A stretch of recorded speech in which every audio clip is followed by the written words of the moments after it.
boy Henny the Moore reporting live from the liquor store, and we have a special guest in the building today with us, man. We're gonna get drunk on this content. We're gonna talk some X's and O's with my brother Jay Tuck from CFO, man. What's good with you, my guy? Hey, what's going on, bro, man? Hey, thanks for having me on, man. It's long overdue. I know we tried to link up for the draft, but we was up busy running 1,000 miles an hour, man. But it's long overdue, man. Thanks for having me on. Man, thank you for coming on, man. So, hey, real quick, man, we're gonna pay some bills. We're gonna get some shout outs to some special people watching the content, man. Raymond Silas in the building with us. Salute to you. My brother Desmond Ironman tapped in, showing love. Salute to you, my guy. Matt Leslie is in here with us, man. Salute to you. Big Benny Rich and slid through the door. What's up with you?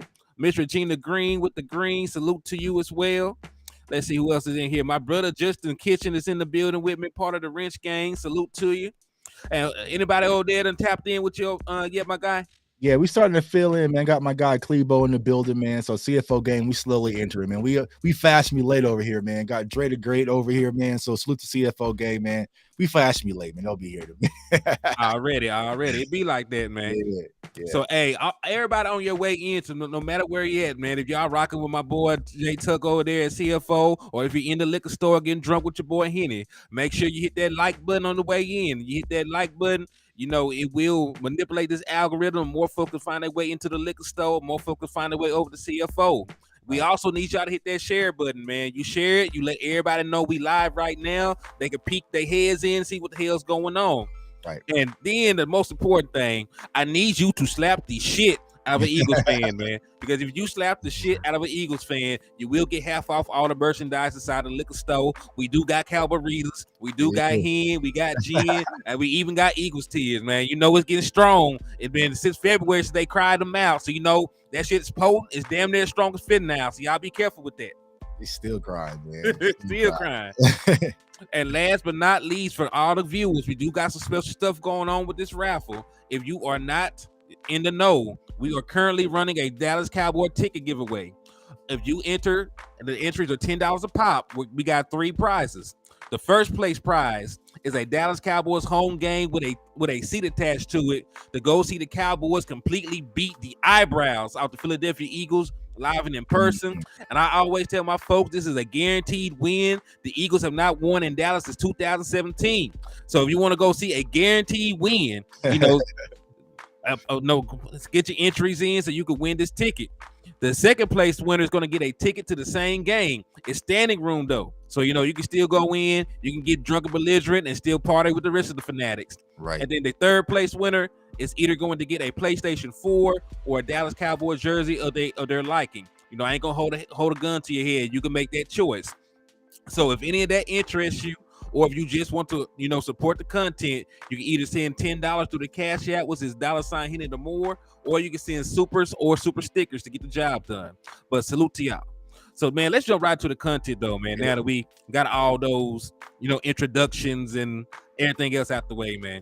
So, you know, we've been wanting to have a little bit more of a next level conversation in regards to football. Mm-hmm. So, you know, we've been talking surface level about West Coast principles, but we haven't really got into the, you know, the meat and potatoes of it, so to speak. Mm-hmm. So, you know, let's start off. What concept do you want to really look at first, my guy?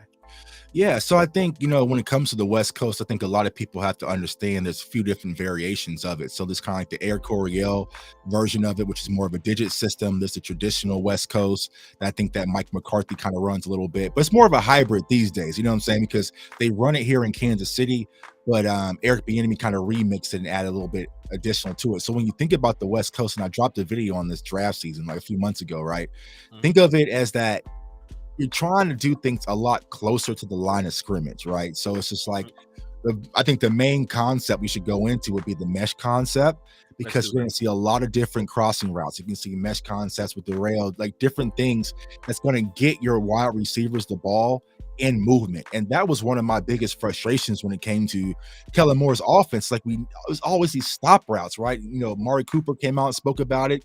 They got him up out of there, you know what I'm saying? So it's like one of those things where we just never saw our wide receivers get the ball on the go. So I feel like with this West Coast approach, or text coast, whatever y'all want to call it, you're going to see our guys get the ball in space and to be able to use their God-given ability. So let's start with the mesh concept. I think that's the one most basic principle when it comes to the West Coast. All right, so let's do it. So this is considered a mesh. Hold up. There you go. There you go. All right, so this is considered a mesh concept. So as you can see within a mesh concept, there's actually a mesh point. There's going to be, there's going to be an area on the field, where these routes are going to intertwine. So the purpose of a mesh concept is to try to get a natural pick, a natural rub, so that your wide receiver can get out of space. And with the speed that we have on this team, we have guys that were 4.2, 4.3, Turpin, Brandon Cooks. Those are guys you would want to see as the crossers on the field. So let's start with you, Tuck. Okay. So for the people who are not familiar with it, what kind of defenses would you want to utilize a mesh concept with? Personally, I like it. And listen, I'm gonna give the answer. You can actually use it against multiple defenses. Right. But me personally, just from a philosophical standpoint on my end, I always like mesh against man, because for a lot of times those defenders will be in a trail position just based on how they have to cover people. And you can guarantee more time that natural rub can occur. But what about you? When do you like utilizing mesh? Yeah, and exactly. And something I always preach to my community personally is like, if y'all have Madden, whether how y'all feel about it, right? Sometimes it's best just to kind of go on Madden and run some of these concepts to get an understanding from it. You know what I'm saying? So I'm with you, Henny. Like, mesh is perfect against man-to-man defense, because what you're doing is you're causing a lot of confusion with those two crossing routes right there. And then you also have the outside receiver sitting with kind of that spot route in the middle of the field, but then you also have the outside wheel routes that could it be possibly a tight end could be running as well. So you're getting your wide receivers out in space. And if you go back, I remember last year when we played Jacksonville, who is notorious for the mesh concept is Doug Peterson. And he meshed the hell out of us when we played against Jacksonville last year. And so we remember those plays where there's a lot of confusion and you saw people running wide open. That's the reason why. Because think about if you're Trayvon Diggs, right? If you're covering that slot guy in the middle, you got to cover that all the way across the field. And then you have another man who's covering that outside receiver crossing all the way from the other side of the field. There has to be communication. There could be where you guys get bumped and get picked. It leaves wide open concepts and wide open routes. And so the mesh concept is something we're going to see frequently, like you said, with the burners that we got, even with Brandon Cooks, but you add CeeDee Lamb and Michael Gallup as well. We'd like to see Turpin get more involved, but also Tolbert. I think that the mesh concept is something we're going to see frequently, especially against man blitzes, but also blitzes as well. But also what I want you guys to kind of look at from this angle, think of it as if you're the quarterback right now, because when we come into the West Coast offense, it's a pure progression, right? So if you're the quarterback, that dot below, you're going to have essentially three wide receivers cross your face. You know what I'm saying? So if you're Dak Prescott, you're going to have receiver 1 cross, receiver 2 cross, and then that spot sitting right there in the middle of the field. So you don't have to kind of get through a full progression. It's pretty much a 1-2 or a check down. So it's going to be simplified and a lot faster for Dak Prescott with this offense to get the ball out of his hands. So mesh concept is something we're going to see definitely frequently in this West Coast approach. Yeah, man, I most certainly agree with you. And even though I said I prefer it against man, there will be opportunities for the wide receiver to get through the zone and find a soft spot. And you are encouraged still, if they do run zone against it, you're gonna eventually run out of somebody's zone. Right. And at the NFL level, a lot of people run what's called match zone. So it's like a zone, and it's hard to kind of explain without the diagram, but it's a zone, but it kind of has man principles. So if a certain guy comes in your area, then you might man up on that area. So at the NFL level, if you run a match zone, then you can still run a mesh concept to get your wide receivers open. So what I was mentioning on Twitter the other day, bro, is like concept-based football is going to help our offense because you know your routes. You know what I'm saying? You know your routes and you know your read. So if it's man, you're going to run the mesh. You're going to have this backside option. So there's not a lot of thinking. You're just using your God-given ability. And I remember the interview that you guys did with Jalen Tolbert. He was saying like, hey, man, like, I really don't understand the game of football. It's a lot of thinking. But if you tell me the routes to run, I can run it. And I feel like with Tolbert in this type of offense, hey, just go run that cross right there. You know what I'm saying? Just go run that wheel route. Just go run that spot route and sit in the middle of the zone without running the option route and having to think, should I bend it? Should I bend up where the safety is? While you're running 1,000 miles per hour, it's just going to make everything simplified for our offense, for Dak Prescott and our young wide receiver core. Right. And even, more so, about decision making, like you said, in a West Coast system, it's pure progression. Right. But you can also, the defense is gonna be harder for the defense to even trick you, right? Right. Because even no matter what they do, you could have thought it was two. You could have thought it was cover two. They could roll into cover one. Right when the ball is snapped. You still know where to go with the ball. There's no really tricking you. In an option route based, offense. Even if you don't trick the quarterback, you can still confuse the wide receiver. Right. And that was the problem. I'm not sure if you guys watch Kurt Warner's breakdown on Dak's interceptions. Now, I would say watch mine first and then go watch his. But that was part of the issues, right? Because when it comes to the option routes, you're betting on the quarterback and the wide receiver to see the same thing. So even if Dak is making the proper read, if I can throw CeeDee Lamb off, that's all I need. And y'all remember, if we go back to like pretty much 2 years ago when we got thumped by Denver, that was pretty much the blueprint versus Kellen Moore.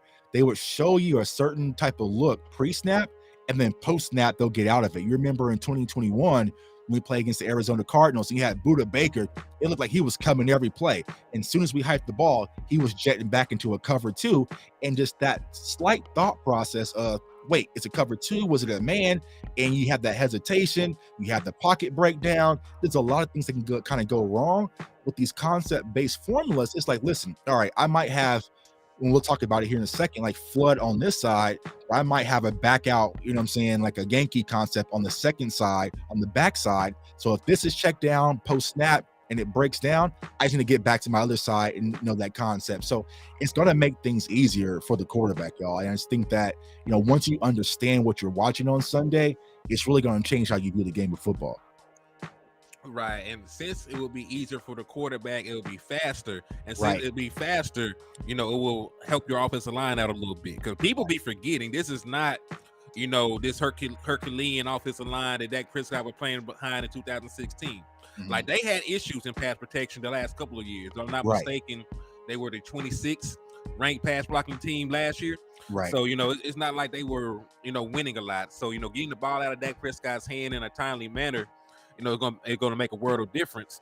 And I even got the numbers up here. Shout out to Martin Talks Cowboys.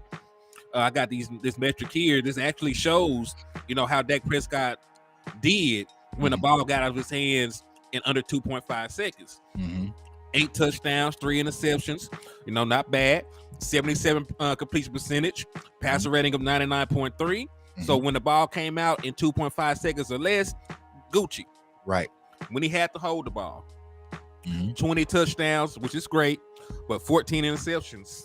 That's a little daunting. Only completed 57.9% of his passes. Passer rating 87.5, which is a whole 12 points below what he does when the ball comes out quicker. Right. So sometimes it's probably best to get the ball out of Dak Prescott's hand, let him know where he's supposed to go with it. Because listen, I know people be saying Dak can't do this and do that, but Dak is really, one of the best quarterbacks in like pre-snap recognition. Right. So yeah, so I think that will help him immensely with that. And I think there's just this random stigma when it comes to quarterbacks, right? Because when Dak was doing this his rookie year, they called him Dink and Dak, right? But if you go through and you look at the film for a lot of his interceptions that he threw, the checkdowns were wide open. You know what I'm saying? But it's like by the time he got backside, you had his arm getting hit, the pocket and collapse. Like from a defensive standpoint, all right, what I want to do, I want to make the quarterback hesitate. And if I can make your quarterback hesitate and disrupt things, it's going to work to my favor, and hopefully my pass rushers can get there. So I think that was one of the biggest ailments when it came to our offense last year. The ball just wasn't getting out of Dak's hands quick enough. And I think that's what Mike McCarthy really wants to adjust this year. It's just boom, 1-2 check down. Get to Tony Pollard, check it down out there on the swing route, and just let him go. Live for another play. And I think sometimes, you might read a cover 1 or a cover 2, and then boom, they switch into cover 3. You hesitate. One, you got Noah Brown out there and Dennis Houston, so they're getting bagged. This route's getting bagged. Pockets collapsing. It just forces you to kind of play hero ball. I think that's going to change this year with like Dak Prescott and Mike McCarthy in this Texas Coast offense. Right, I agree with that, man. So let's move on to the next concept, man. You got me itching to get into it. So matter of fact, before we talk about it, I'm gonna put it on the screen. Everybody in my chat box, we literally did a pop quiz on this. What concept is this? I hope y'all remember. Don't say nothing. Don't say nothing. I need y'all in the chat box. What concept is this? Y'all know. I'm gonna see what y'all talking about. I'm gonna see if y'all studied. I told y'all see this again on the final exam. Get some F's out there. Let's see. And go ahead, put in chat, but y'all act scared now. Don't be scared. Come on, let's see who remember. Come on now. We did a whole show on it, so we can talk. There you go. There we go. I see. There we go. All right, there y'all go. All right. Love it. This is what I love the most, y'all. To be honest with you, as a content creator, I love to see the community as a whole just learning the game of football. You know what I'm saying? Like, this is what it's really about. So yeah, man. Yeah, shoot to my guy Tavis, man. Passing, flying colors. I see y'all. Yeah, he did. Matt pass, May Nelson pass, my brother Justin Kitchen pass, Common Sense Lab pass. So we good. Good. So this is a flood concept, and of course, as I've spoken about it, the last time around, it is called a flood concept because they are flooding one side of the field, with receivers. Now, to technically, you have to flood it with at least 3 people for it to be considered a flood. Because if there's only 2 people over there, then that's more of a smash concept because you're trying to get the 2-man high and low action. Mm-hmm. But flood is also a West Coast principle, and it's strictly progression. You will have at least 3 guys on one side of the field at varying depths. There might be somebody 5 yards away, 10 yards away, with the deepest person maybe 15. Mm-hmm. So it's basically it's giving, there's space like that to give the quarterback a good throwing window. Mm-hmm. And I think this is actually a concept that Dak Prescott can excel at, because when you think about what Dak Prescott is good at, making those second level throws is at the top of the list, because he can get the ball up over a linebacker and in between the safety and his target very, very well. He does it all the time. Mm-hmm. So what are your thoughts about flood? Yeah, this is my go-to. If you play me in Madden, I'm gonna flood the hell out of you, because it's like, this is the cover 2 killer, right? Because what's happening is that flat route is putting stress on that flat safety, because the corner. So the corner is supposed to cover the flat and cover 2, right? Correct. So that out route that you're seeing, that deep out route, that's going to be where the hole is, and then you have the outside streak or the go route that's going to pull that safety over the top. So you're looking to go to that slot guy more than likely. Now, if the safety was to kind of do like a cloud, or sorry, not the safety, the corners do like a kind of a cloud where it's kind of floating a little deeper, then you take the check down to the flat. You know what I'm saying? So it gives you kind of those 2 options, but you're pretty much putting 2-on-1 when it comes to that cornerback right there, which is going to be an open route. But then you see on the backside, you still have that backside option if you need to get up out of there. So it's like the flood concept. Think of it as like, all right, you see cover 2, which you're going to have 2 corners up top. They're going to have two safeties up top, 2 corners below playing the flat. Then that's where you want to really flood the concept, because right there, you're going to want to hit that hole as far as the cover 2 is concerned, because that's the weak spot of the zone. Right. And as for the backside option, it does not necessarily always have to be, like a post. You can run a slant behind it. Right. As long as it's something that gets to the quarterback field of vision, I think it marries nice. Right. Because technically, you can run this person all the way over into the flood if you wanted to.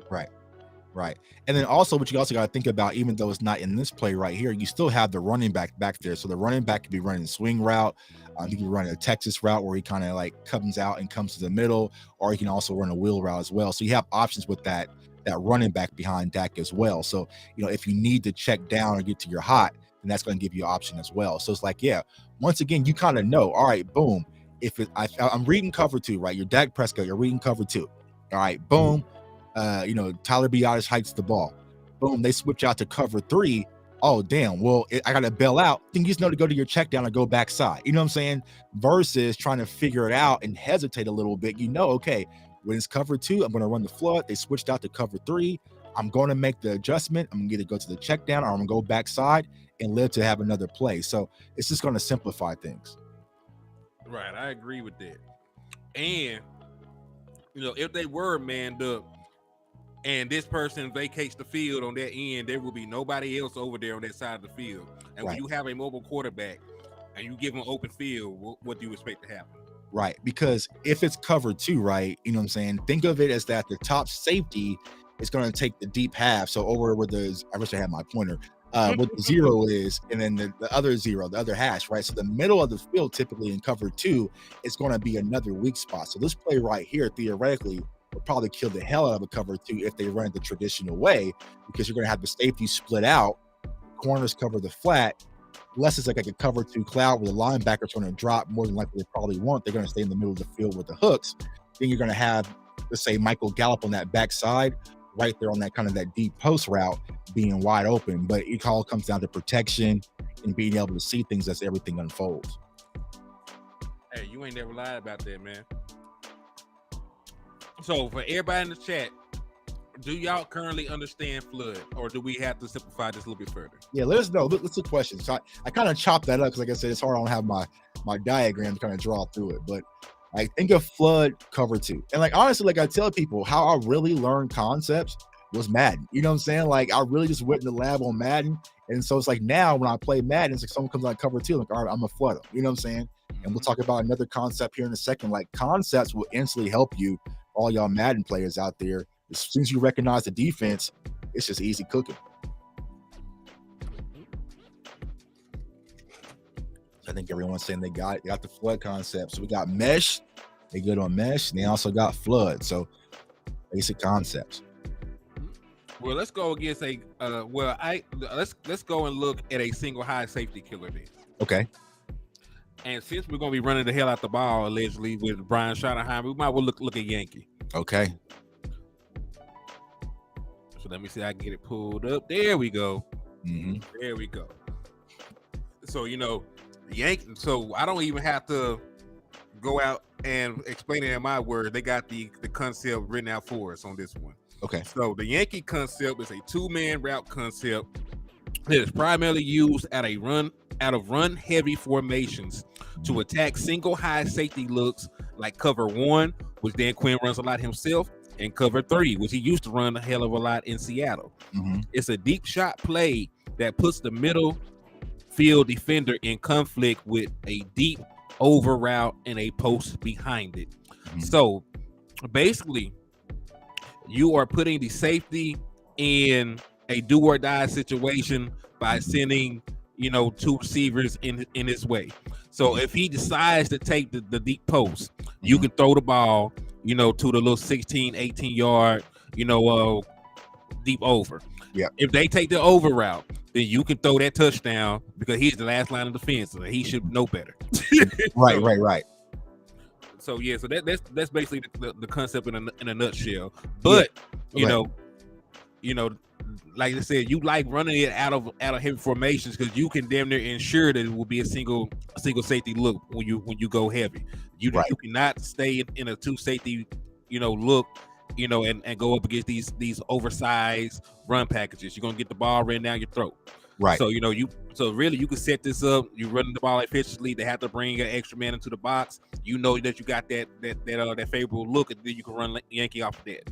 Right. And here's why Cowboys fans should really be excited about this, because if you look at the dots, it's kind of hard to see, right? So our X wide receiver, think of Dez Bryant, right? Our big physical wide receiver, he threw up the X, right? That's going to be Michael Gallup. So that deep post is more likely going to be Michael Gallup. That Z route, that's probably going to run that deep cross. That'll probably be Brandon Cooks, or it could be CeeDee Lamb, just depending on, the package, right? Correct. But then you have that Y, more than likely that's going to be Jake Ferguson, but also you see that F down there. That could possibly be either CeeDee Lamb, or more than likely it's probably going to be Luke Schoonmaker. You know what I'm saying? So you're probably going to see this formation a lot.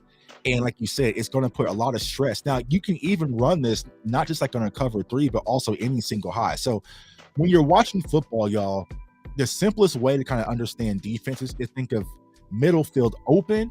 So if it's middle field open, that means there's two safeties up top. So think of the 2 zeros up top. That's going to mean middle field open. There's two safeties right there.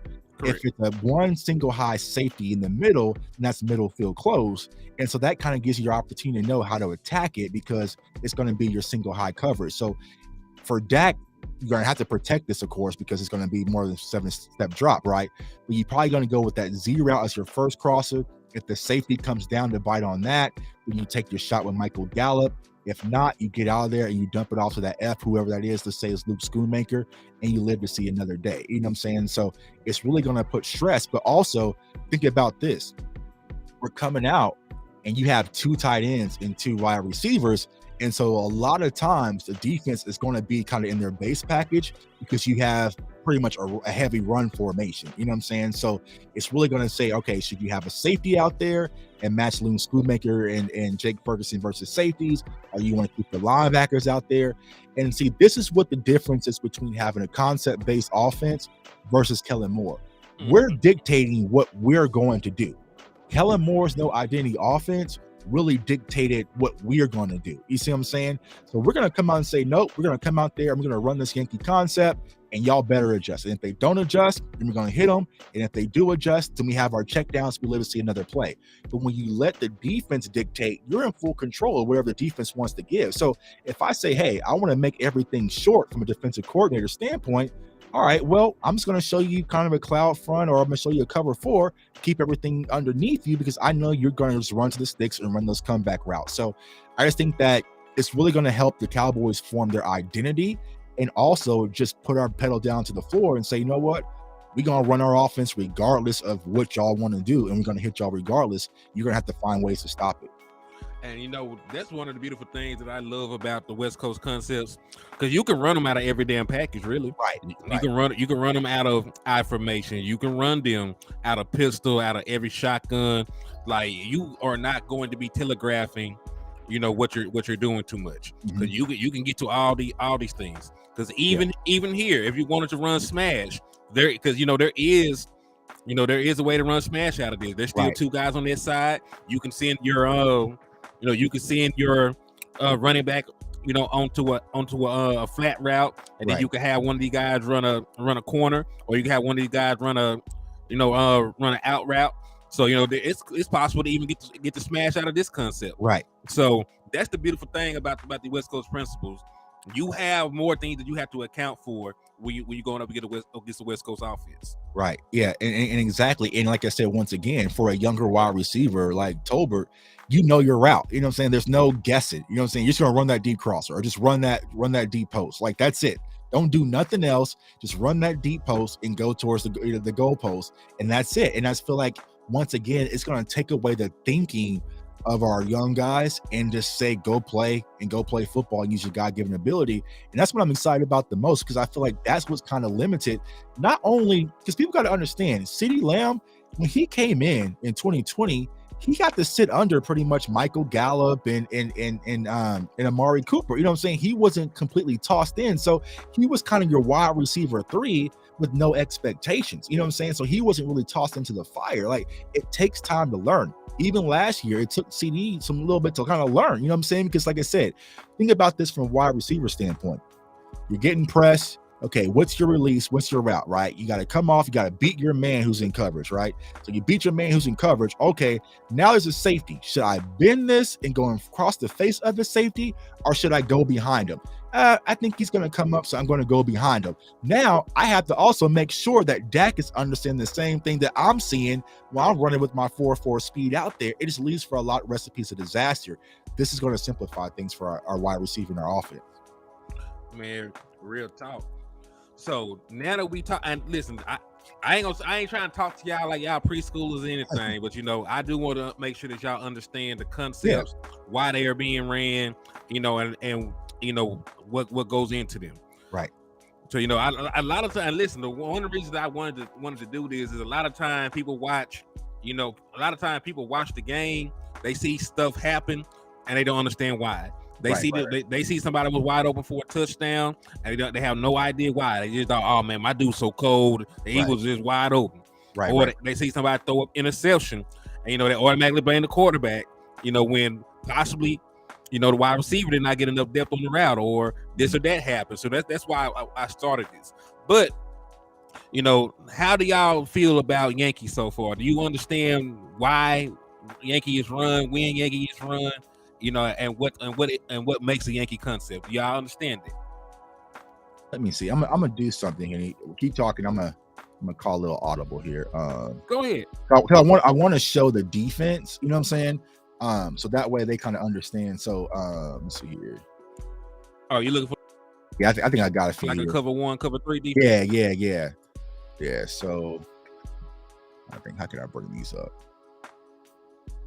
All right, Big Benny Rich said he enjoying this. Well, good. I'm glad you enjoying it, man. Let's see here. I just gotta find a website to let me. Are you good, man? While he's getting that pulled up, I think it's time for everybody to take a quick little like break, man. I need y'all to go hit the like button on everybody's channel. I got 31 folks over here in the liquor store, and I got about 28 likes. So the 3 folks that ain't hit the like button yet, do that for your boy. Send the super chat, send the cash app. You're trying to enter in the raffle and get your chance to win this Dallas Cowboy game tickets, man.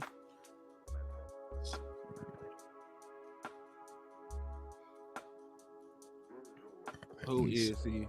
What's up with you, Jameson Taylor? Thanks for tapping in and showing love, my boy. I see you in the chat box. Thank you for swinging through.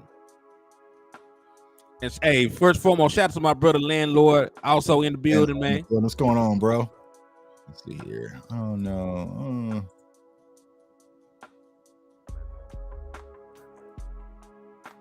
All right, I'm about to do it like this. All right, that's cool. There we go. Now let me just take the whatchamacallit down. All right. So we're gonna take Yankee down, and now he's showing you what a cover 1 looks like. All right. So yeah. So when I said like cover 1, this is cover 1 man, right? So you have man here, you have a man on this wide receiver, you have this linebacker on this wide receiver, and you have a single high. So when we say single high, remember this safety is going to be able to cover the middle of the field, right? So if we go back to that Yankee concept, and let's say, for instance, this inside guy is going to run this deep post here, and then you have this deep crosser, it's going to put stress of, does he take this post or does he come over and help on this crosser? You see what I'm saying? So this is why I want to kind of show so people kind of understand what is a single high or a cover 1 really looks like. But you really probably want to run this versus a cover 3 zone, but you can run it versus a cover 1 man as well. So that's why I just want to kind of show people what that looks like, so that people understand. And then let's see if they got like cover 2 or whatnot. But yeah, I just want to make sure y'all understand the defenses up front, so that way when y'all see it, like I said, the simple way is like if y'all see a safety. So like for us, for Cowboys fans, right, this will be Malik Hooker back here floating. You know what I'm saying? He is our free safety. He's going to be the guy who's deep, right? And so if you see guys in the middle of this field, this is middle field close. If you have Malik Hooker over here and Donovan Wilson over here, then that's going to be middle field open. So that's going to be more kind of your cover 2 versus your cover 1 or your cover 3s as well. So right. Yeah, and listen, the only difference in between cover 1 and cover 3, there will still be a safety back, but cover 1 is man, and then cover 3 is a zone concept. Right. Cover 3 will be more of a zone. So let me see. I'll see if I got cover 3 on here.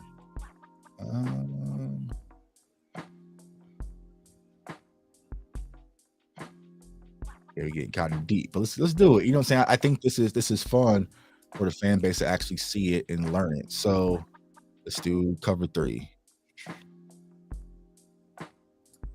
All right. Okay, cool. There we go. I got you. All right. So this is a cover 3. This is a cover 3 zone, right? So you have this free safety once again. He's going to drop back in the middle of the field. These corners, they're not worried about anything else but covering this deep third over here, right? And then you have, I think these are linebackers. They have taking this flat, and then you have these hooks, right? So this is why concepts are important, because if you look at it, there's only certain holes in this cover 3 to really hit, right? It's the seams. You can kind of hit the seams, and mainly on these out routes for hitting versus cover 3. But also, like I said, with that Yankee concept, you have this deep post, boom. So you're going to stress this safety, and also you have this crosser where you can stress the safety as well, where you have to make a decision. So, so that's kind of cover 3 zone. versus the cover 3 man. Correct. That makes sense. So make sure y'all understand that. Listen on the chat if y'all understand that. So yeah, let us know if you understand what we're talking about. Do y'all understand the words that coming out my mouth? So, but they can disguise cover 3, man. But Yankee is still a single high beater.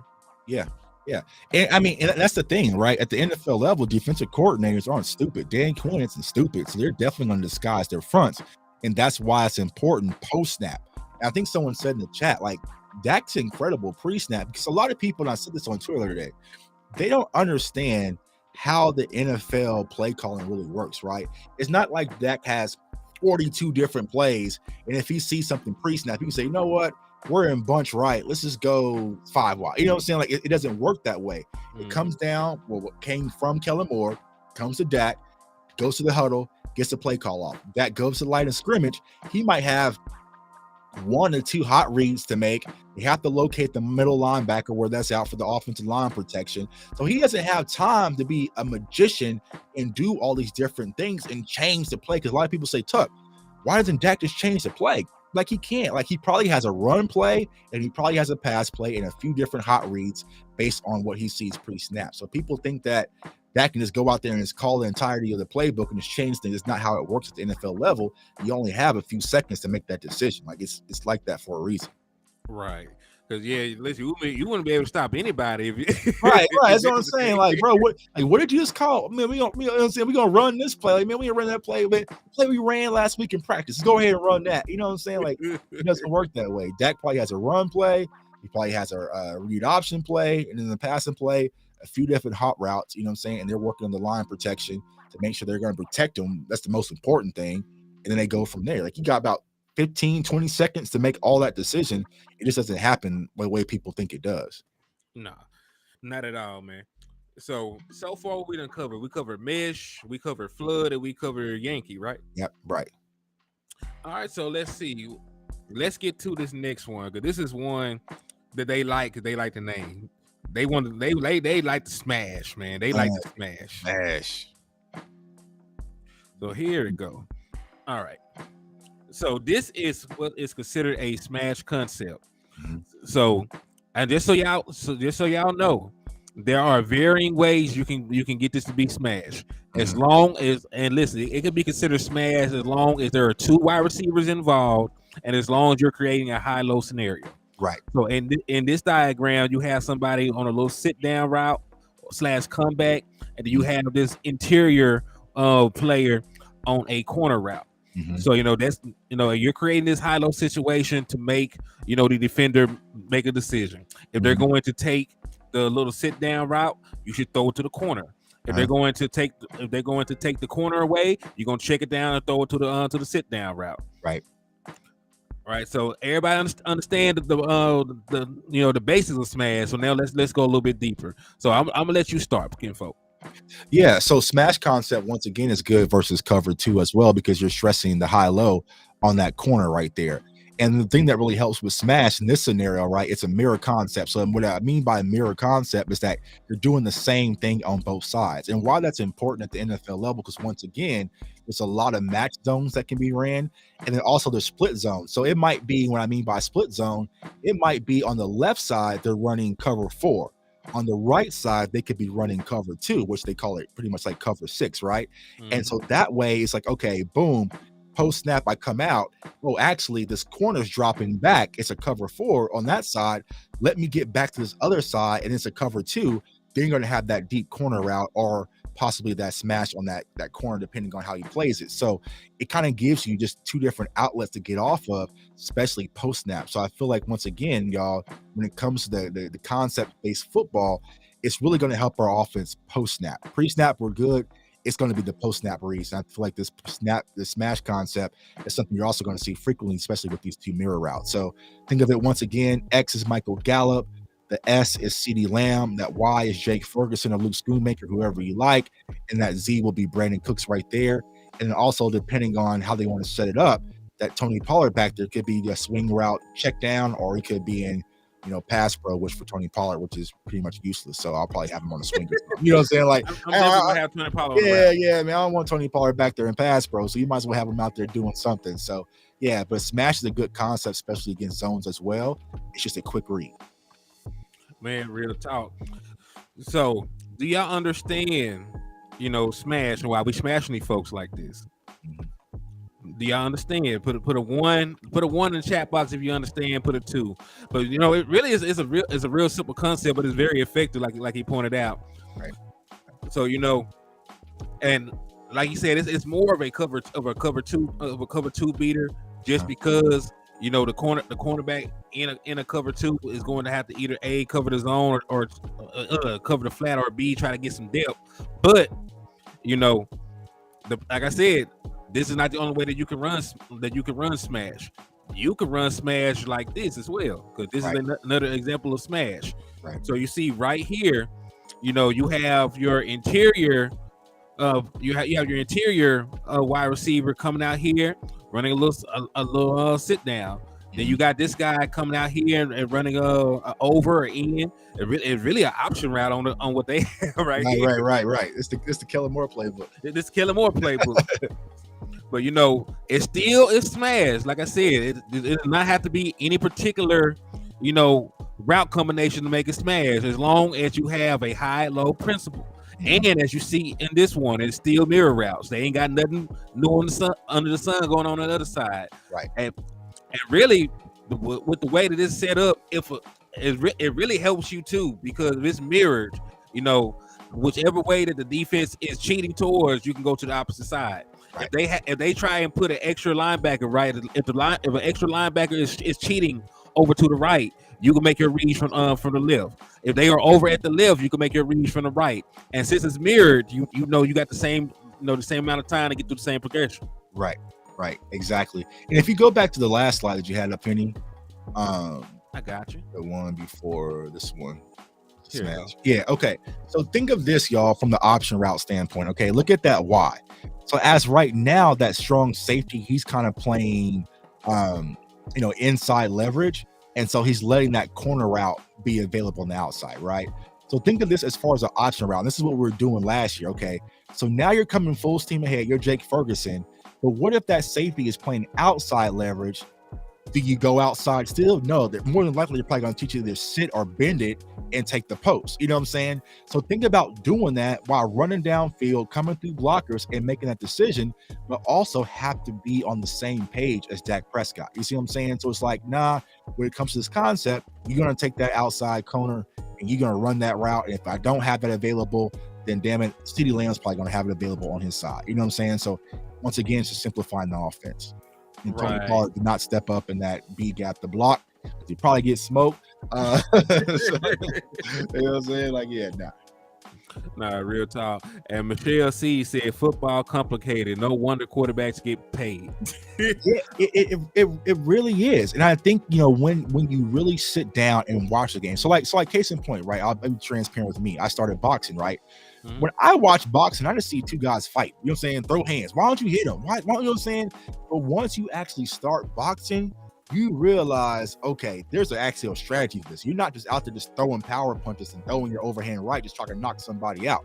You're working your jab. Every time you throw a punch, you got to protect your jaw. You know what I'm saying? Like, there's so many small things that goes into a course of a game of football that not a lot of people understand. It's just like, why didn't Dak throw it? Well, there's a reason why Dak didn't throw it. What is Dak seeing? And also, he has to do this while he's having people like, Aaron Donald come at him in the pocket. You know what I'm saying? So it's definitely not an easy thing to do, but it comes with repetition and understanding. And I feel like the better his wide receiver core is, it's going to be much improved. That's going to help too, because they're going to have an understanding for it. And I said this on Twitter, I was like, people don't understand, we talk about Stephon Gilmore. He's going to help Trayvon Diggs and Deron Blands and possibly the Kelvin Joseph and Eric Scott. But also, he is going to help Dak Prescott, because going against a high IQ guy every day at practice, and let's be honest, Stephon Gilmore is always giving Dak Prescott a little trouble. You know what I'm saying?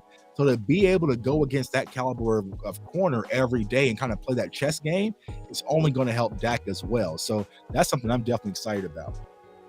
Man, I definitely agree with you on that, man. 'Cause, I know it's a cliche at this point, but they say iron sharpens iron, Right. and there's no better way to get better than to play one of the better defensive backs in the league every day in practice. Right. And I'm not saying anything about Trayvon Diggs, but we know that he is the gambler.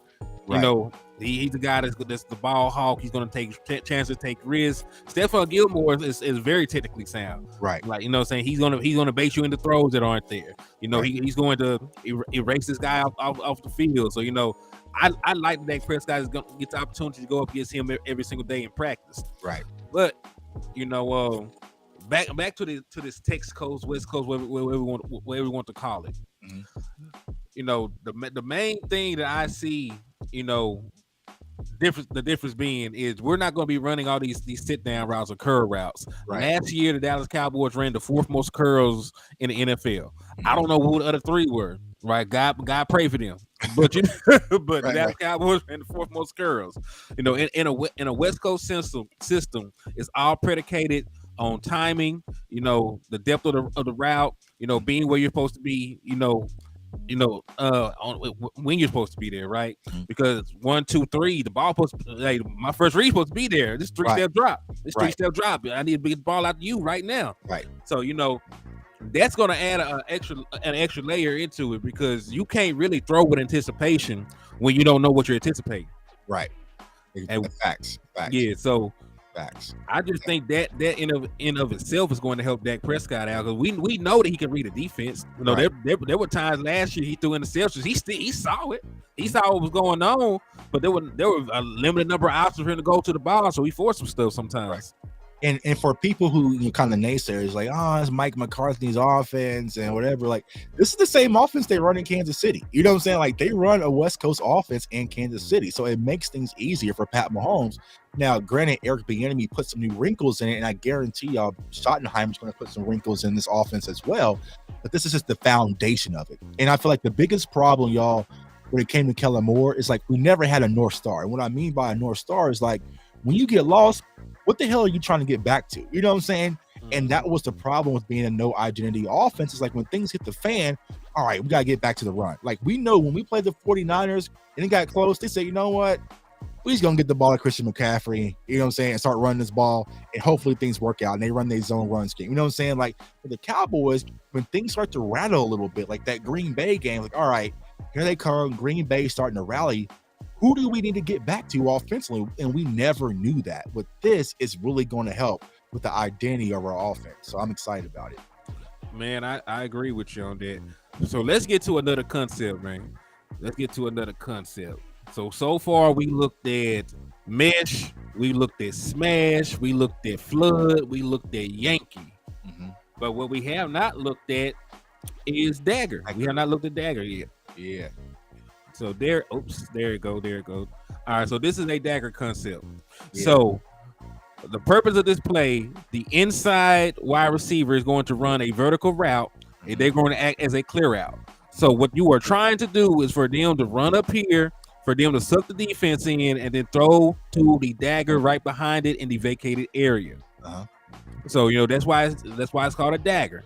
So you're throwing it right to the Dagger route. So you're either going to take this is your first read. If you're not comfortable with that, you can either A, come down here to the check down, or B, this might be a different route entirely. This could be a slant, this could be a post, this could be a little sit down right here. So you might have something backside too. You don't want to just take this little sit down right there.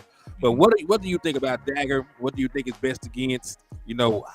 Just let's give us some more nuance about it, as I gave them the general statements about it. Yeah, so if you guys can kind of picture, right? So 2 high safety, middle field open, right? So if you're a safety on that right side, what are you going to do? Are you going to take that deep route with that slot guy and cover that? Or are you going to step down and take the middle of the field? Because if it's a traditional cover 2, it's going to be wide open. You know what I'm saying? Unless it's a cover 2 Tampa where the linebackers are dropping, right? So that middle of the field is wide open. You got to take your shot. But also remember what I told you guys. Your Dak Prescott, you're dropping back in the pocket. Once again, you're going to have 3 wide receivers pretty much cross your face with the Dagger concept for that deep dig coming inside. You're going to have that crosser with the Y guy, and then also that check down with Tony Pollard possibly coming on the out route. So you're not going to have to go all the way front side and then get all the way backside. Now, Dak Prescott is one of the best in the NFL because he's a full progression reader. Like, he's able to get backside, but when he's getting backside, that's when a lot of the issues kind of happen. You know what I'm saying? Especially with the sacks and, you know what I'm saying, some of the issues. So it's like for here, he's not going to have to turn as much. And I know as much as people kind of hate the term because I said he's a pure progression guy. And of course, you know, they really don't talk football like we do, so they kind of mad at me. But Jalen Hurts was a pure progression reader. Like, it wasn't like he went through his full progressions a lot. It was like, hey, 1-2, check down, or for him it's 1-2 and get the hell up out of there. You know what I'm saying? And it works. Like, there's nothing wrong with that. Not a lot of quarterbacks like to go through full progression because it takes too much timing. You see what I'm saying? So with this route concept, with this dagger, yeah, you have that deep route. It's going to pull the safety, and they're going to have to make a decision, but the middle of the field should be wide open. But if not, you're going to have that crossing route with the tight end possibly. And also, if not, get out to Tony Pollard. Like you also said, Henny, that backside route, it could be a slant, it could be a post, it could be something else as well. Oh, the common sense has sent you something. He said, Texas coast, patiently aggressive. Every play call will have a purpose. The Cowboys will finally have an identity, finally helping the quarterback after 7 years. Oh, well, he actually said that to me. Hey, salute to you, common sense. And hey, they got you halfway into a raffle entry for the ticket, man. So salute to you. But yeah, man, like this. Listen, the West Coast system is one of the most quarterback-friendly systems there is in the NFL. Like, look around. Like, all these quarterbacks that are in MVP conversations, winning games, they're in the West Coast. Right. Patrick Mahomes plays in the West Coast system right now. So, you know, it's going to be a lot of in-breaking routes, a lot of opportunities to get yards out the catch, and really, you know, it's not an overly complicated, you know, offense to understand. Like, in each one of these concepts that we spoke to you about, these routes are being ran with a purpose and for a reason. This guy right here is clearing out space so this other guy can get the ball, right?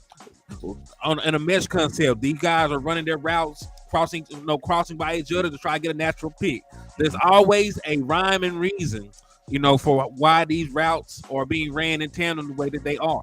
So, you know, as long as you understand the design of the play and understand what is meant for you, you can have a lot of success in the West Coast system. Right.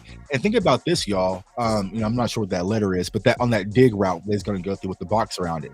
Notice if Dak leads him, let's say Dak leads and puts it out in front of him, he's catching the ball in motion. He's catching the ball in stride. So he's able to continue to move up the field versus those stop routes, which we didn't like, where he's stopping his momentum and having to re-gear up. He's already in momentum coming across the field. So someone like Brandon Cooks, on that deep dig route, you lead the ball, he catches it in stride, he might turn up and be off to the races. The same thing with the wide route with the tight ends. You catch it, everyone's catching the ball in stride. Nobody's really stopping their momentum, and that's what's really going to help with our playmakers that we have. Even the Tony Pollard route, right? You get that out route with Tony Pollard, he's in stride, he's in momentum. So it's like, that's what I'm excited about the most, in which I was frustrated because we had a three-headed dragon in Coop and CD and Gallup, and we just never really got them in space. You know what I'm saying? We never got them on the run. So this is what's going to be fun.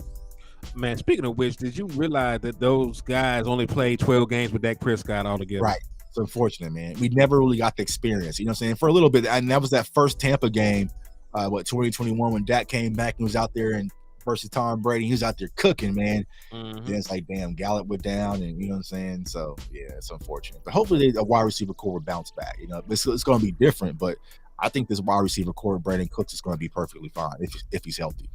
Oh yeah, I think it's. And listen, I think I've spoken on this before. I think this is probably like the fastest tandem of wide receivers that we had, you know, in a very long time.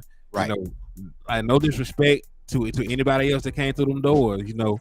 Right. But you know, like Dez Bryant was not a burner. Amari Cooper was more of a route technician than he was like a pure burner. Right. So you know, we got a lot of speed on this team for the first time in a long time. I'm very happy with it.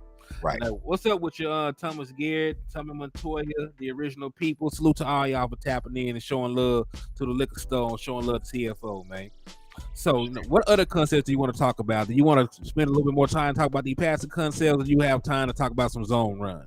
Yeah, let's get to the zone runs, because I think that's going to be a popular topic, especially with Brian Schottenheimer. So, unless anybody in the chat has some questions about some other concepts, but let's go to the zone runs. I think we're going to see it a lot. All right, so real quick, y'all, if y'all have any questions about the passing concepts, drop them off in there. If not, we are finna segue and we're gonna talk about this new. I ain't gonna call it new. We're gonna talk about this zone run scheme. It took. I think we should stop mentioning the Texas Coast offense because it seems that if we are the only team talking about our offense, let keep some things under. Oh, kinfolk, like this stuff is, the same stuff. League wise, They know. I mean, they know this. You know what I'm saying? And if they don't know this, then damn it, they need to hire me because I could. You know what I'm saying? Like, I all know what type of defensive coordinator out there. You know what I'm saying? Don't know about these concepts. So this is old news. You know what I'm saying? Because a lot of this stuff, Mike McCarthy was running. When he was at New Orleans. Like it's. I mean, he got the West Coast offense from his time in San Francisco. You know what I'm saying? So it's like this has been out there. It really hasn't changed. Now, where the wrinkles are going to come is with the shifting, with the motions, by the numbers. Like that's where the chess piece really begins. You know what I'm saying? Because you might be, if you pull up one slide, right? Pull up just any concept, or you can go back to the dagger, right? Cool. Let's pull the dagger back up. So I want to say this. So sometimes on my channel, right, I'll say a 2x1, and people are like, "What the hell are you talking about?" Right? So think of it, you got two wide receivers on the right side and you have one wide receiver on the left side, right? So that's a 2x1 split. You know what I'm saying? So that's where the game is, where you're really trying to get your numbers matchups. So you might have a 2x1, but then you might flex Tony Pollard out and now you have a 2x2, or you might have a tight end. You know what I'm saying? So that's where the numbers game and the matchups and the chess piece really comes into play, because it's like, all right, maybe we can shift and bring CeeDee Lamb over in motion at the slot and get the numbers to the left side versus the right side. So that's where the chess piece of the offense versus defense really comes into play. And what Eric Bieniemy really did is he really utilized the 4x1 sets, right? Because a lot of times we be watching, like we all watch Chiefs games and wonder, like, how the hell is Travis Kelce wide open? It's because he shifted the numbers and he got the matchup that he wants for Travis Kelce. You know what I'm saying? So that's the orchestration of the offense, the two offensive coordinators. That's the sauce we don't know. That's going to be up to Mike McCarthy and Brian Schottenheimer. But these dagger concepts and X-Coast offense and everything, it's pretty much, public information. I mean, yeah, they've been running the West Coast system since the 80s, dog. Right. And listen, if they don't know it and us as independent podcasters know it, something is wrong. Right. Something is horribly wrong. Hey, tell them boys to call me. I can tell you all about it. Oh, you never heard this dagger concept until you watch it. All right, let me take this down. I found something that help us teach this, because it's actually an article. So we don't have to use it word for word, but it does have some illustration and stuff. Okay. So this is an article. If I'm not mistaken, this is this Sports Illustrated? What's article? This is Bleacher Report. Bleacher Report. Okay. All right. So this is Bleacher Report. It's old, but again, zone run has been around forever too. Right. So this is just them talking about the zone run scheme. And it says this system allows the offensive line to block multiple defensive fronts with the ability to work up to the second level linebackers who flow to the ball versus the zone schemes. Mm-hmm. NFL teams that feature zone concepts look for backs who have vision, speed through the hole, and cutback ability for finding the running lanes at the point of attack. Mm-hmm. Now, I'm not even going to pull this down yet, but I do want to talk about that one little tidbit. Really, they aren't lying. So while and I'm gonna say this: every running back on our team can run the zone scheme right now. Right. Tony Pollard has a background as a wide receiver. He has a background as a return specialist, so he is good in space. He has good vision.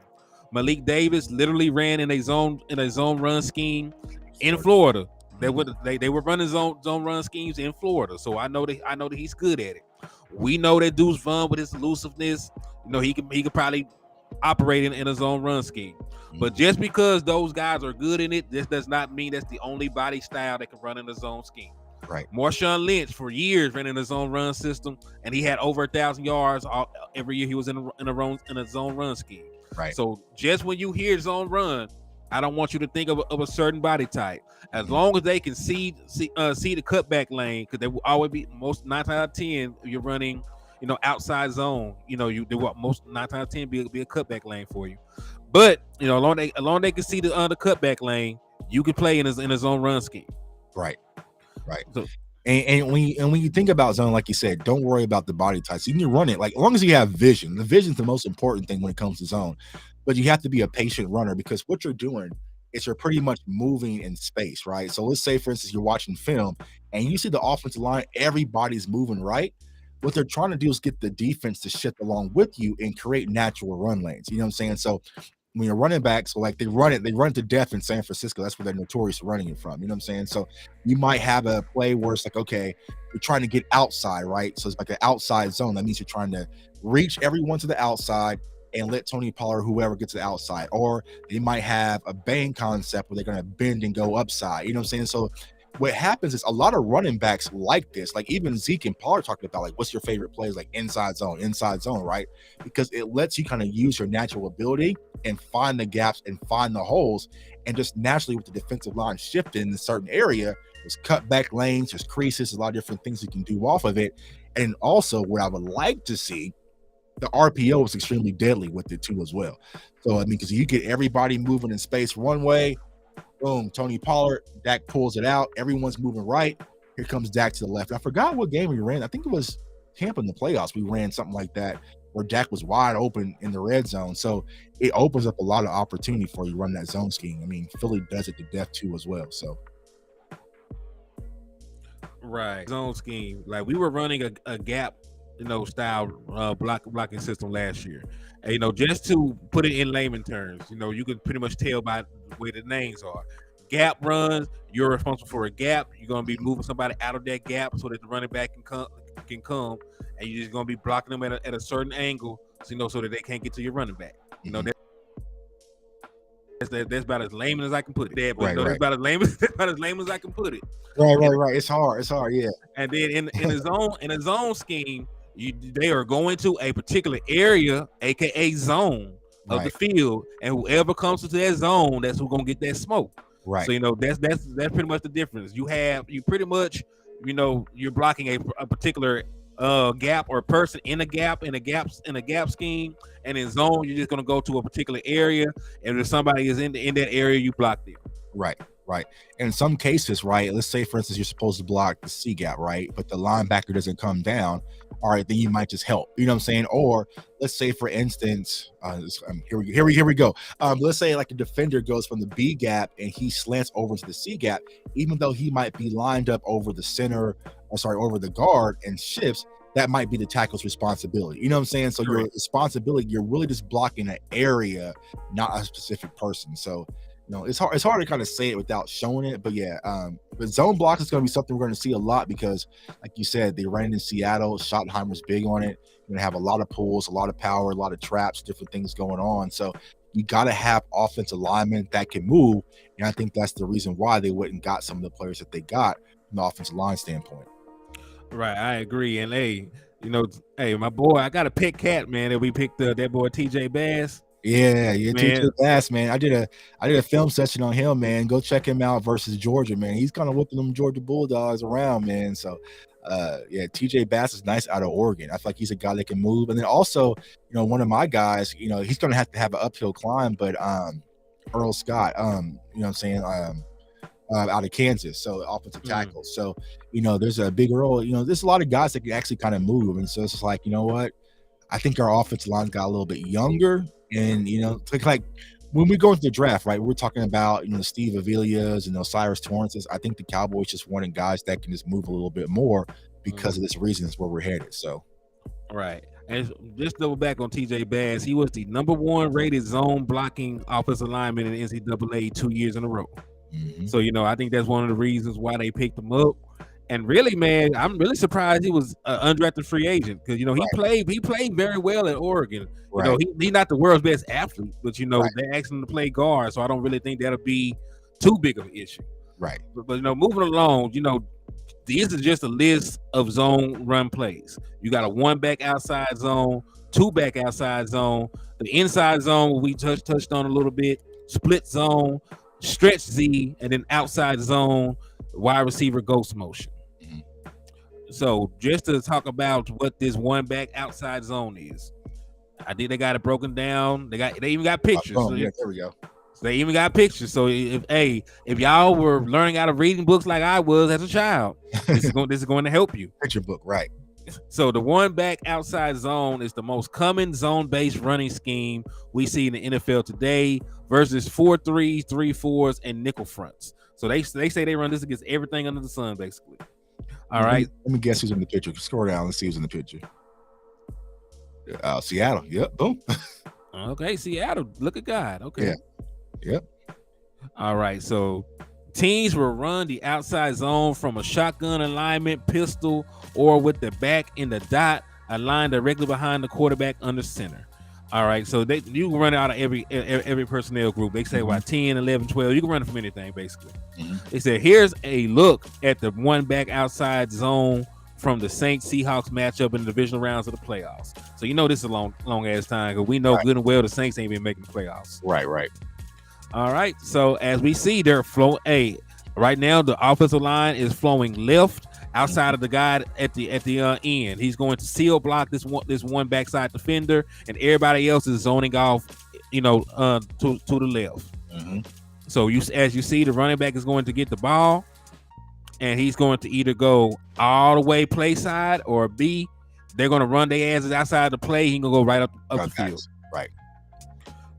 So that's what we mean by if you have vision, because this is Marshawn Lynch. If you have vision, you can play in this scheme, because either they're going to block this up so well that you're going to take it play side and be able to get some successful yardage, or B, they're going to run themselves out of the play, flowing with the offensive line, and you will be able to get to that cutback lane, and hopefully you get a big play out of it. Right. And this is why gap integrity, from a defensive standpoint, is important, right? Because those two linebackers, if they overflow, they're going to leave that huge cutback lane, as y'all see right there. So it really gives the running back two different options as far as where he's going to take it, and it's always based on the blocking up front and also the defensive lineman shifting. So I agree. So it says the Seahawks use a zone step. They be making this shit sound like exclusive. The Seahawks will use a zone step to the close side of the formation. This allows the close side tight end, tackle, guard, and centers to work in unison while blocking the first defender who shows in their gap. So remember, we're not blocking a specific person. If you run up, you get done up. If you come into my zone, it's on. Right. So let's move along. They said to the backside or open side of the formation, the guard and tackle step to the play side with the tight end using a hinge technique to block the defensive end. As I said, this person, I'm gonna go down here. So this is everything going play side. This that tight end. He's going to seal away that backside defender. So the person that could chase the play down from the back, he's going to take him out the game. Right. So as you see, everything happened the way you said it would. They flowed entirely too far, outside, and it looks like Marshawn Lynch is finna hit his head on the goalpost if he beats that safety. Right. Perfect execution. With the linebacker flowing strong, Lynch identifies the defender in the hole, uses his vision to find running room, and cuts back to work vertically up the field. This forces the safety in run support to make an open field tackle versus Lynch after a positive gain in the zone scheme. So apparently he didn't score. That's Marshawn Lynch. Now think about it from our standpoint, when it's Tony Pollard that's one-on-one with that big gap. I'm taking Tony Pollard with that money every day. Mm-hmm. And listen, I know we look at Tony Pollard as a running back, but this man is literally a converted wide receiver. Right. He is a converted wide receiver. So if you ever wonder, like, damn, he got through there quick. He is supposed to. Right. That man is a wide receiver that runs 4.3. He changed position to get drafted. Right. So yeah, that's beautiful though, man. And they ran it well. You're not running into the teeth of the defense. You're not. Yeah, so that's one thing I do like about the zone scheme. You give them a choice. Mm-hmm. You know what I'm saying? Now, sometimes if you're running this scheme and you don't have somebody with good vision, they might make the wrong decision.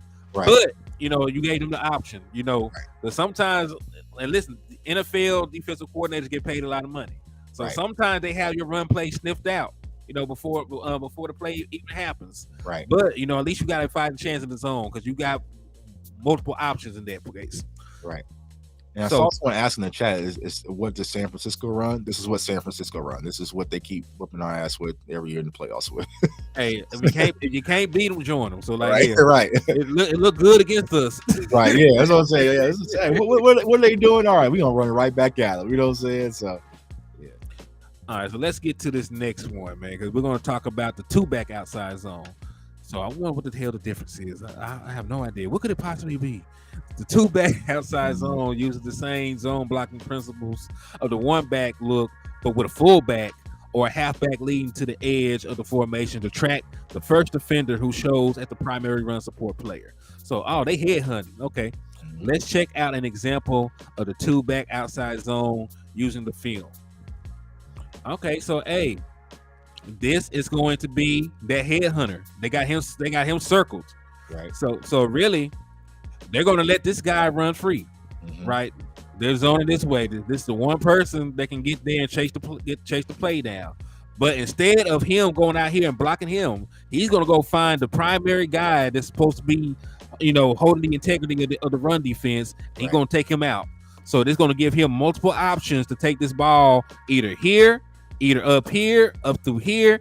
He got like 3 different choices where he can take this ball that judged by this diagram. Yep. So he can go outside, he can bend it, or he can bang it. You know what I'm saying? So it gives him 3 options. And think of this from our standpoint, that guy in that circle more than likely is going to be Hunter Lupke in this Cowboys offense. You know what I'm saying? So it gives you kind of this 2 backs kind of setting to kick that guy out, with that backside defensive end kind of rolling free, because he's gonna have to be a hell of a player to even make it, make a play on the ball. You know what I'm saying? So it's like more likely he's not going to get there. And then once again, it's just using that vision to make something happen. You got 3 different options based on how the defense plays you. Hey, first and foremost, shout out to my boy Sam Brooke Fragrance, since he just subbed to the channel. Man. Thank you for the love, my guy. I appreciate that, man. So yeah, man, but hey, I like the play design, and remember, I want people to put this into perspective about last year. They're gonna say, "Well, because what was running the ball." Listen, we may have had, the 5th most attempts in the NFL, but we were 19th in yards per carry. Right. 19th. We only averaged 4.3 yards an attempt. And that is not running with a purpose. And so, here's what I want people to imagine. Right, we run this play. If you scroll just a little back to the play, Henny. Oh, go ahead. I got you. So if you run this play, right, and let's just say you have that backside defensive end kind of flowing, but then all of a sudden Dak play action and boots it. You know what I'm saying? You have the entire defense flowing runway. That's what I'm saying. Like, you can do so many different things off this zone scheme where it's really going to put stress, because they're probably going to show this next clip here. Those linebackers are going to flow down heavily to the right side. And then if you say, for instance, you were to run one of those concepts, right, that we talked about earlier, it's going to be good night. You know what I'm saying? So that's the different things. It's like if you run the ball, develop an identity, and really put stress on the defense, it's going to open up the passing game, those concepts we spoke about earlier, even more for our offense. Right, because imagine if you fake it, boom, bootleg, back out. He done ran out the play. Linebackers done ran out the play. Right. You got wide receivers flowing this way. Right. Big play, a big play waiting to happen. Right. Yep. All right, so let's see how this play ended up. With all the offensive line stepping to the play side and both guards working up to the second level to pick up the linebackers flowing to the ball, the fullback takes an outside path to the edge of the formation and tracks the primary run support player. This gives and shout out to my boy Alfred Morris, former Dallas Cowboy. Take a look at defensive end Jared. Damn, this is forever ago. Jared Allen. A line in the back and forth 3 front. The zone scheme, the cutback defender is often left unblocked, so the tackle guard combo can step play side and work up to the second level of the defense. Allen responsible for the cutback run, boot, and reverse, and must restrict the edge to prevent Morris from running prevent Morris from cutting backside after the handoff versus the flat flow of the ball. Right. So he's a cutback defender, but it's too late. Right. He already took him out the game. That's a big asshole right here. We ain't got to even question where he went with the ball. Right. And remember, this is probably Tony Pollard getting a hold like that. Yep. So Morris can follow the fullback and press the edge of the formation. However, with the center taking care of the nose tackle and the right guard sealing off the linebacker at the second level, Morris identifies the inside running lane, makes one quick cut, and bursts through the hole for an explosive game versus the Vikings. Right. All right, so we'll get away from that. We're finally to the one we've been talking about. So this is the inside zone. This is the one that we've been speaking so highly of. This is the one that we've been talking about pairing with the RPO because it's blocked up there and they're the same. Right. So let's just go in a little detail with this inside zone. And then after I read the first part and show the diagram, I'm going to let you explain it a little bit further. Okay. If you study the read option, see it's right there. If you study the read option, then you have seen the multiple examples of the inside zone scheme from the shotgun and pistol alignments with the quarterback reading the path of the edge defender through the mesh point. Also, run from a dot alignment. There's 12 personnel, 11 personnel. The running back takes an inside path downhill with the offensive line using the same technique up front, the step to the play side of formation while blocking the first defender who shows inside their gap. And here's the perfect example. Well, this is inside zone. So you got this person zoning here, zoning here, zoning here, zoning here. This guy's right here is going to, they keep calling it a hinge block, but he's just going to take this guy. He's going to be the one guy not flowing play side. He's going to take this defender, and you're either going to take it play side. It might be a hole open up here, and again, you have an opportunity to get back to a cutback lane, depending on what the linebackers do. Yeah, exactly. So everything's kind of flowing, but he has the two inside lanes. He can cut off that center, or he can cut off that guard, depending on how that linebacker shifts. Like they said earlier in the first sentence, right? It can also be used for an RPO because if that middle linebacker comes down on that running back, you have the middle of the field wide open. And this is something that Philadelphia still does today. I mean, they did it to us a lot, you know what I'm saying? So it's like that inside zone. This is what a lot of running backs actually like because one, you're getting a lot of opportunity. And if you get that middle linebacker block, it's pretty much you one-on-one with whoever that deep safety is. It's going to be a lot of green in front of you. Mm-hmm. Yeah, man. So I like that though, man. Like, listen, this is McCoy. Sorry ass too. Right. This is LaShawn McCoy. Right. I hate that motherfucker so much. But he was a great regular season running back because he only got one career postseason rushing touchdown. I was want to throw that out there. I would hate on my guy.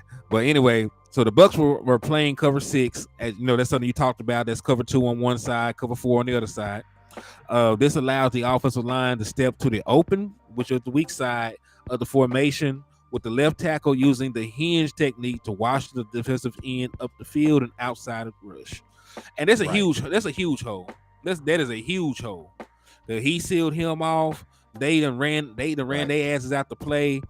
I'd be surprised. He is over here. I don't know what the hell he's looking at right here. He's like taking away the pass. It looks like he's a wide receiver over there. It looks like he's covering as well. So that's the power of the RPO.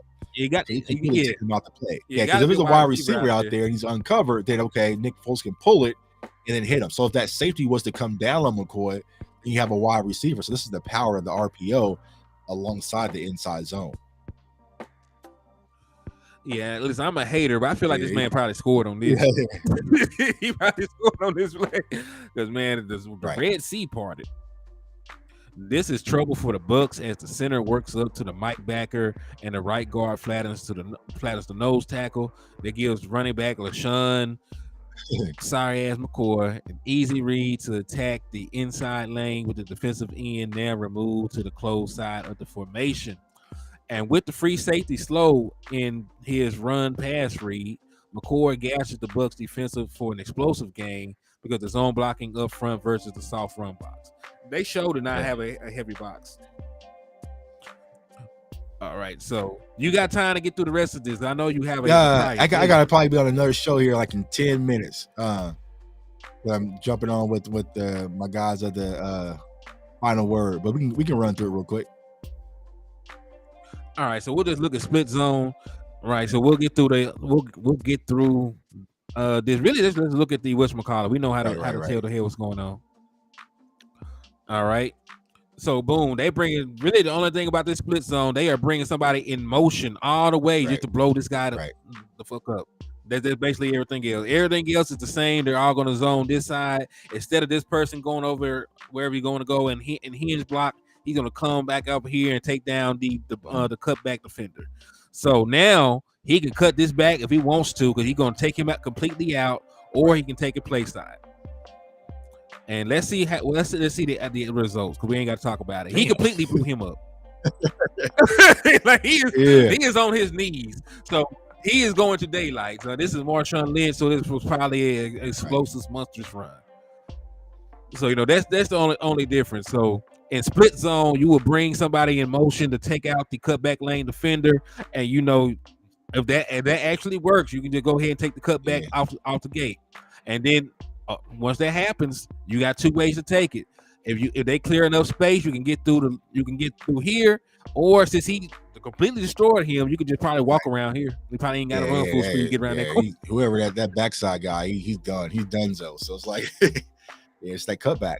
But like I said, once again, you're seeing the vision, right? So let's say, for instance, Marshawn doesn't have the vision and he's trying to bang in that A gap. More than likely, he's not going to get the yardage that he could get if he cuts outside. So that's the important thing, is like, can you have a feel for the game, but also agility? You know what I'm saying? Because we talked about this, with a lot of draft content.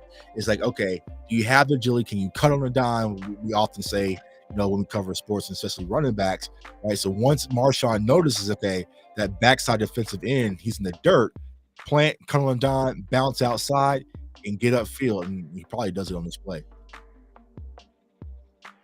Yeah. And the beautiful thing about these zone concepts, because you can run them out of shotgun, you can run them out of pistol. You don't always have to go up against a stack box when this is happening. You can get some favorable looks and run these zones. You can also spread them out, especially in your shotgun, because you might have, I think on this play, I can't tell, but they probably had this is 11 personnel. So I think let's go back up and see. Let's go before the play took in motion. They probably some guys ran out. So it looks like it probably was an 11, unless there's another tight end. So 12 personnel. They had two tight ends. Yeah. They get 12. Because you can run this same look if you wanted to bring Russ right down here, right beside him. How does the spread look? Right. It would still be the same.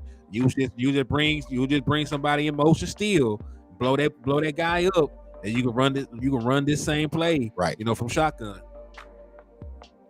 That's the beautiful thing about it, versatility. You don't want you. And listen, I know people love to say just line up and beat the guy in front of you. Yeah, well, like sometimes you need a schematical advantage, because the guy in front of you might be better than your ass. Right. Then what? All right, so let's see. We got through that, So let's see. Let's go to stretch G. So stretch G is another zone blocking scheme, pulling to block the first defender who shows in his gap. Teams will also run stretch C, and that's just pulling the center. So stretch G is the guard, stretch C is the center. They're going to work the same way. So let's just take a look. This is going to be the guy that's going to be the stretch G. So he is going to zone further away, and he's going to take. And remember what I talked about earlier, right? We want an offensive lineman that can move, because you got to be able to move. You know what I'm saying? So right. That's a long way for a big boy, and especially to get up to that next level on the linebacker. You know what I'm saying? So you have to have vision, you got to have hips, you got to be able to move, and it takes a lot. So I mean, even though this is play side pull, like sometimes more like the backside pull, with that left guard might have to pull around as well. So you got to be able to move a little bit as an offensive lineman, even as a guard. So totally agree. And listen, he has a multitude of ways to take this now. They got a Venn diagram showing 4 possible outcomes where he can take this ball, right? So you can go all the way out here, you can cut it up here, you can cut it up there, or of course you can always take the cutback, depending on what happens with this cutback defender. If he loses contain, if he trips, if anything happens where he runs himself out the play, you can get to that cutback lane.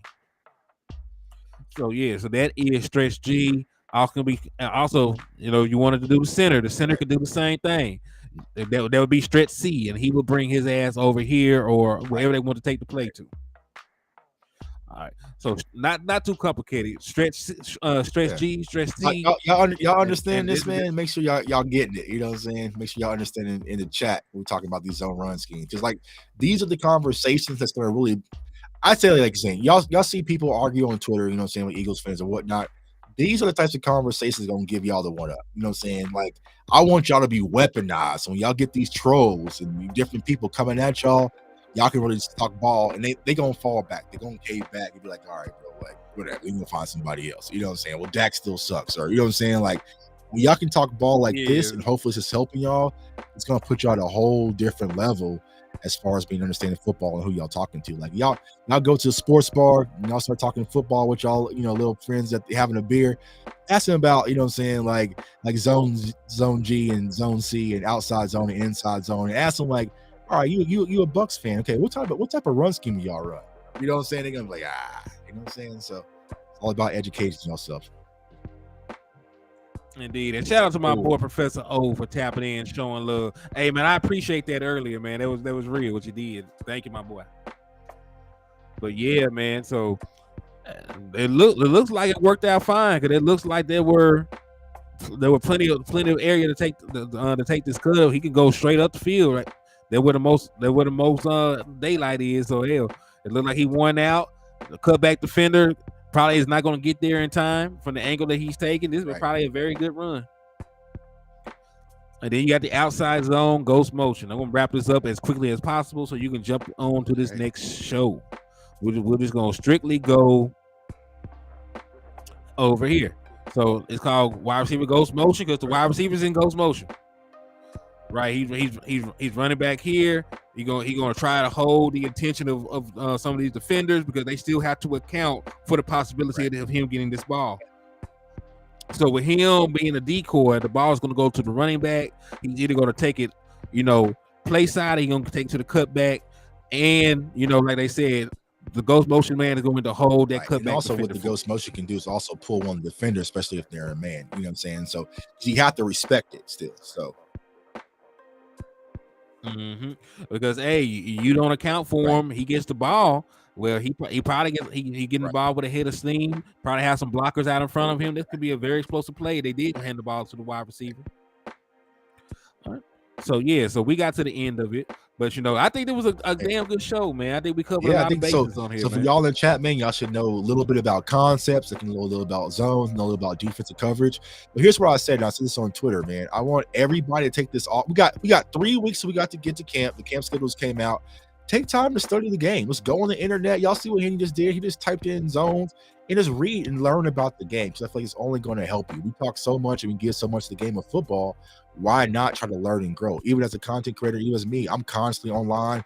I'm constantly bothering Professor O. We're constantly talking about different schemes, whole different things. So, you know, grow yourself. I'm sorry, y'all. I'm a little under the weather. I'm sick. Indeed, my eyes are all puffy, nose running, but we still grinding though. You know what I'm saying? Man, hey, first and foremost, man, I want to just thank you, man, for taking the time out and come on the show, rock with your boy the way that you did, man. Hey, we got to do this again sometime, man. But y'all, hey, everybody at the liquor store that ain't subscribed to my brother channel, man, y'all go on YouTube. Y'all go to CFO, man, and y'all type that in. You go subscribe to my brother. Likewise, man. Everybody on CFO Sports, man, go check out my guy Henny. You know what I'm saying? My guy Landlord. Check out everybody, man. I love our Cowboys content community, man. We working, we grinding. You know what I'm saying? While a lot of people putting their feet up and kind of resting, waiting for camp, we all systems to go. So I took last week off, went on vacation, but now I'm back. I'm about to, if y'all watching my channel on CFO Sports, stay tuned. So I'm about to jump and go live with the final word. We got my brother Skywalker jumping on too. It's all systems to go, man. We locked and loaded. Man, hey, I'm definitely gonna be tuned in, man. So hey, I ain't gonna do no long goodbyes. I appreciate you. Y'all go over there, watch the final word, tap in with everybody over there, man. I appreciate the love and support. And